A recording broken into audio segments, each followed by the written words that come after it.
Hi friends, இன்றைக்கி வந்து பார்த்திங்கன்னா நம்ம மாரிசன் அப்படின்ற ஒரு படத்தோட ட்ரெய்லர் ரிவ்யூ தான் பார்க்க போகிறோம். இந்த படத்தை வந்து பார்த்திங்க யார் எடுத்திருக்காங்க அப்படின்னா, ரொம்ப நாள் கழிச்சு சூப்பர் குட்ஸ் ஃபிலிம்ஸ் அவங்க தான் இந்த படத்தை வந்து தயாரிச்சிருக்காங்க. அது மட்டும் இல்லாமல் இதுக்கு வந்து பார்த்திங்கன்னா இதோட மியூசிக்கல் வந்து பார்த்திங்கன்னா யுவன் சங்கர் ராஜா.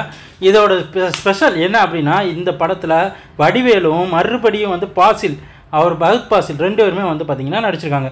ஆனால் ஏற்கனவே நடித்த மாமன்னனில் வடிவேலும் பகத் பாசிலும் ஆப்போசிட் இதாக கேரக்டர் இருக்கும். பட் இதில் வந்து பார்த்திங்கன்னா ரெண்டு பேரும் சேமாக ஒரே இதில் ட்ராவல் பண்ணுற மாதிரி இந்த படத்தில் இருந்திருக்கு.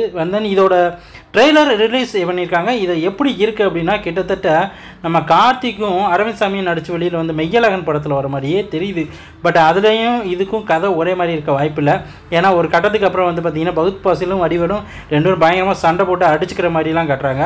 அதே மாதிரி பகத் பாசிலோட பேக்ரவுண்ட், அதாவது அவரோட ஃப்ளாஷ்பேக்கில் ரொம்ப மோசமான ஒரு கட்டத்தில் அவர் இருக்கிற மாதிரியும், அங்கேருந்து வடிவேலை எங்கேயோ ஒரு இடத்துல மீட் பண்ணுற மாதிரியும் தான் காமிச்சிருக்காங்க. ஸோ இந்த மாதிரி இருக்கிறதுனால இதில் வந்து எப்படி வருது, அவருக்கு எப்படிலாம் மூவ் பண்ணி கொண்டு போய்கிட்டு இருக்காங்க அப்படின்றது நம்ம படத்தோட ட்ரெய்லர் ரிலீஸ் ஆகி படம் ரிலீஸ் ஆகும்போது தான் தெரியும். அட் த சேம் டைம் இதில் வந்து வடிவேலும் வந்து பார்த்திங்கன்னா ஏற்கனவே நம்ம நினச்ச மாதிரி ரொம்ப ஹார்டாகவும் ரொம்ப ஜாலியாகவும் நடிச்சிருக்காரு. அதே மாதிரி நம்ம விக்ரம் படத்தில் ஏற்கனவே வந்து பகத் பாசில் எப்படி நடிச்சிருந்தாரோ சேம் அதே மாதிரி கொஞ்சம் அரங்கண்டாகவும் அதுக்கப்புறம் பழைய இதில் வர்ற மாதிரி காமெடியாகவும் நடிச்சிருக்காங்க. அட் த சேம் டைம் இதில் வந்து பார்த்திங்கன்னா வடிவேலும் பகத் பாசில் ரெண்டு பேரும் ரொம்ப பயங்கரமாக க்ளோஸாக நடிச்சிருக்காங்க.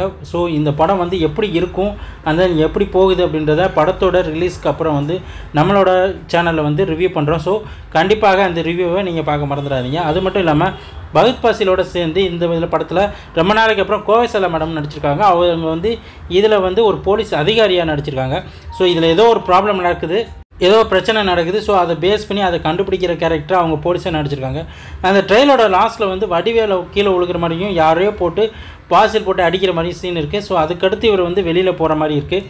ஸோ இது எப்படி இருக்குது, எப்படிப்பட்டதுன்னு சொல்லி படத்தோட ரிலீஸ்க்கு அப்புறம் தான் நம்ம கண்டுபிடிக்க முடியும். இந்த வீடியோ உங்களுக்கு பிடிச்சிருந்தா நம்ம சேனலை சப்ஸ்கிரைப் பண்ணிக்கோங்க. இந்த படத்தில் ஒரு பழைய பாட்டு வருது, கேட்குறதுக்கு ரொம்ப சூப்பராக இருக்குது.